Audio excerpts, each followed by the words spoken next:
नमस्कार, Haryana national 24 breaking news में आपका स्वागत है। आज दिन बुधवार तारीख 23 अप्रैल 2025, शक संवत 1947, विक्रम संवत 2082। आज वैशाख माह के कृष्ण पक्ष की दशमी तिथि है। दशमी तिथि शाम 4:44 तक रहेगी। साथ ही शाम 6:51 तक शुक्ल योग भी रहेगा। धनिष्ठा नक्षत्र का समय दोपहर 12:08 तक है। उसके बाद शतभिक्षा नक्षत्र लग जाएगा। 23 अप्रैल का इतिहास। विश्व पुस्तक एवं कॉपीराइट दिवस। हर वर्ष 23 अप्रैल को मनाया जाने वाला विश्व पुस्तक एवं कॉपीराइट दिवस न केवल किताबों और लेखकों के योगदान को सम्मानित करता है, बल्कि यह पठन पाठन की संस्कृति को भी प्रोत्साहित करता है। 23 अप्रैल को विश्व पुस्तक दिवस के रूप में मनाया जाता है। यह तिथि इसलिए चुनी गई क्योंकि इस दिन दुनिया के 3 सबसे प्रसिद्ध लेखकों की मृत्यु हुई थी। विलियम शेक्सपियर, मैगुअल सर्वेट्स और इंगा गार्सिलसो को श्रद्धांजलि देने का एक वैश्विक प्रयास है। यूनेस्को द्वारा शुरू की गई यह परंपरा अब एक सांस्कृतिक आंदोलन बन चुकी है, जो विश्व स्तर पर शिक्षा, साहित्य और बौद्धिक संपदा अधिकारों के महत्व को रेखांकित करती है। हरियाणा के 20 युवाओं ने यूपीएससी क्लियर किया। टॉप 10 में 2 को जगह है। हलवाई के बेटे, एक एचसीएस और एक बीडीपीओ ने एग्जाम क्रैक किया। गौरतलब है कि हरियाणा के 20 युवाओं ने यूपीएससी की परीक्षा क्रैक की है। इनमें 8 लड़कियां और 12 लड़के हैं। 2 को टॉप 10 में जगह मिली है। हिसार में जन्मी Harshita Goyal all India second topper है, तो वहीं झज्जर के आदित्य विक्रम अग्रवाल ने 9वीं रैंक हासिल की है। पानीपत की रहने वाली शिवानी पांचाल ने 53वीं रैंक हासिल की है। वह अंडर ट्रेनी एचसीएस है। कैथल की ब्लॉक डेवलपमेंट एवं पंचायत अधिकारी यानी बीपीओ ने भी एग्जाम क्लियर किया है। इसके अलावा एक हलवाई के बेटे को भी एग्जाम में सफलता मिली है। एग्जाम क्रैक करने वालों में किसी को दूसरे तो किसी को छठे प्रयास में सफलता मिली है। इनमें कई ऐसे हैं जिन्होंने जॉब के साथ यूपीएससी की परीक्षा पास की। हिसार, जींद, फतेहाबाद, महेंद्रगढ़, पंचकुला, झज्जर तथा सिरसा से 2-2 और पानीपत, भिवानी, चरखी दादरी, कैथल, सोनीपत तथा फरीदाबाद से 1-1 युवा शामिल है।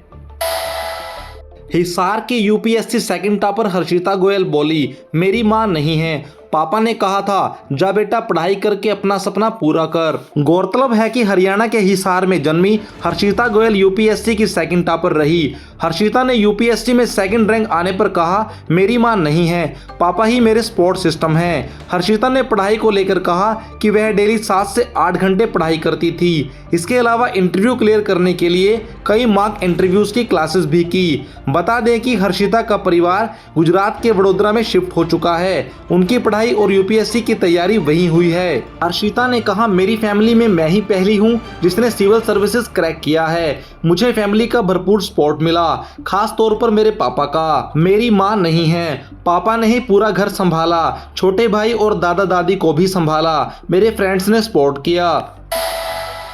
हरियाणा में 7000 पदों पर भर्ती होगी, सीएम सैनी ने मंजूरी दी। कांग्रेस एमएलए के सवाल पर मंत्री श्रुति चौधरी ने दिया था भरोसा। बता दें कि हरियाणा के मुख्यमंत्री नायब सिंह सैनी ने आंगनवाड़ी वर्कर और हेल्पर के खाली पड़े 7005 पदों को भरने की मंजूरी दे दी है। जल्दी ही इसकी प्रक्रिया शुरू हो जाएगी।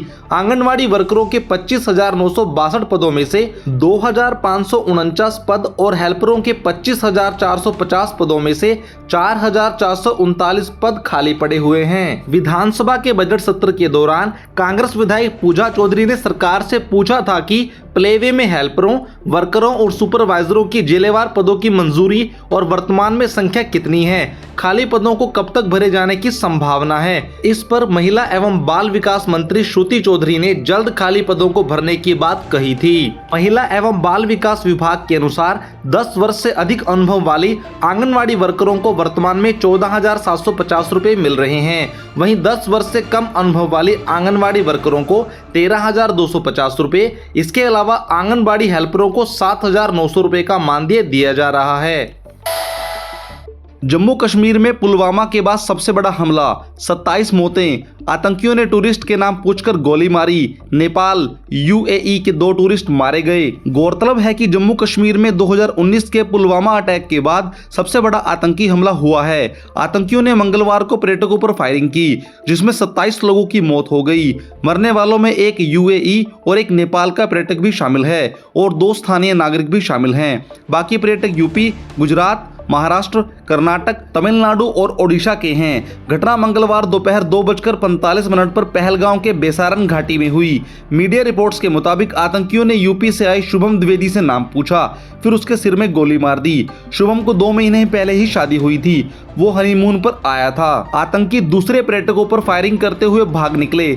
हमले की जिम्मेदारी लश्कर तैयबा ने ली है। प्रशासन ने आतंकी हमले में 1 की मौत की बात कही, लेकिन करीब 4 घंटे बाद ही न्यूज एजेंसियों ने 26 की मौत की जानकारी दी। घटना में 20 से ज्यादा लोग घायल हो गए। घटना के बाद सुरक्षा बलों ने पहलगांव में हमले वाले इलाके को घेर लिया है। हेलीकॉप्टर से भी नजर रखी जा रही है। पीएम मोदी यूएई दौरा अधूरा छोड़कर वापस लौट रहे हैं। आज दिल्ली में cabinet committee on security meeting में हिस्सा लेंगे। घटना के बाद गृह मंत्री अमित शाह दिल्ली से श्रीनगर पहुंच गए हैं। वे राजभवन में सेना और प्रशासन के अफसरों से हाई लेवल मीटिंग करेंगे। रक्षा मंत्री राजनाथ सिंह ने सेना प्रमुख उपेंद्र द्विवेदी से बातचीत करके हालातों की जानकारी ली है। एनआईए की टीम हमले की जांच के लिए पहलगाम पहुंच गई है। पहलगाम की घटना के बाद दिल्ली, मुंबई और दूसरे शहरों में भी अलर्ट जारी कर दिया गया है। विश्व हिंदू परिषद और आरएसएस देश भर में आतंकी हमले के खिलाफ प्रदर्शन करेंगे।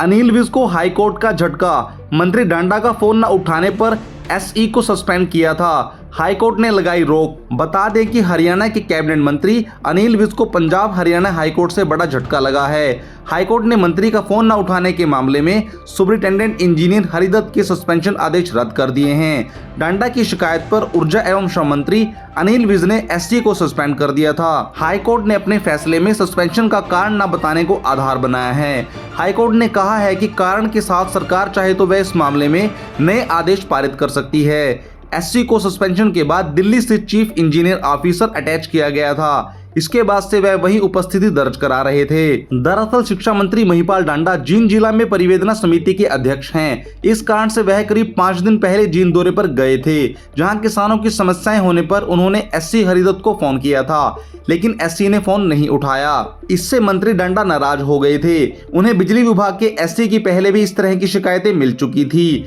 इसलिए उन्होंने एससी की शिकायत ऊर्जा एवं श्रम मंत्री अनिल विज से की और अनिल विज ने तुरंत मौके पर ही उन्हें सस्पेंड कर दिया था। 24 कैरेट गोल्ड ने रचा इतिहास। पहली बार 10 ग्राम सोना 1 लाख रुपए के पार। एक दिन में जबरदस्त उछाल। बता दें कि 22 अप्रैल को 24 कैरेट सोने की कीमत 1,01,350 प्रति 10 ग्राम थी। यह पहला मौका है जब भारत में सोने की कीमतें 1 लाख रुपए पार कर गई हैं। 22 कैरेट और 18 कैरेट सोने की कीमतें 9,290 रुपए प्रति ग्राम और 7,601 प्रति ग्राम रही। गौरतलब है कि 2016 से 2020 के बीच लगभग 20,000 रुपए बढ़े हैं, जबकि 2021 से 2025 के बीच 50,000 रुपए की कीमतें बढ़ चुकी हैं। दूसरी ओर यदि चांदी की बात करें तो चांदी की कीमत 95,720 रुपए प्रति किलोग्राम रही। शेयर बाजार में तेजी का सिक्सर। सेंसेक्स 187 अंक चढ़ा। निफ्टी 24,150 के ऊपर बंद हुआ।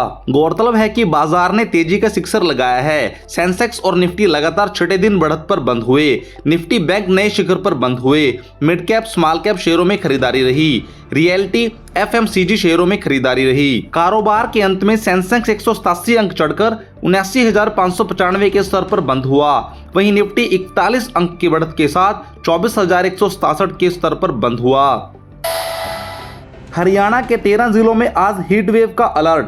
अगले 3 दिन मौसम ऐसा ही रहेगा। गौरतलब है कि हरियाणा के लगभग सभी जिलों में गर्मी के चलते आम जनमानस काफी परेशान नजर आ रहा है। दोपहर के समय सड़कों पर सन्नाटा पसर रहा है। भीषण गर्मी में लोग केवल जरूरी कामों के लिए ही घर से बाहर निकल रहे हैं। मौसम विभाग ने मुख्यतः 13 जिलों में हीट वेव का अलर्ट जारी किया है, जिसमें सिरसा, हिसार, फतेहाबाद, भिवानी, चरखी दादरी, महेंद्रगढ़, रेवाड़ी, गुरुग्राम, नूह, झज्जर, रोहतक, पलवल और फरीदाबाद शामिल हैं। इसके लिए विभाग द्वारा येलो अलर्ट जारी कर दिया गया है। आने वाले समय में गर्मी से कोई भी राहत दिखती नजर नहीं आ रही है। खबरों में आज बस इतना ही। आप देख रहे हैं हरियाणा का बेहतरीन news channel Haryana nation 24 breaking news. बने रहें हमारे साथ। लाइक करें, सब्सक्राइब करें, शेयर करें। धन्यवाद।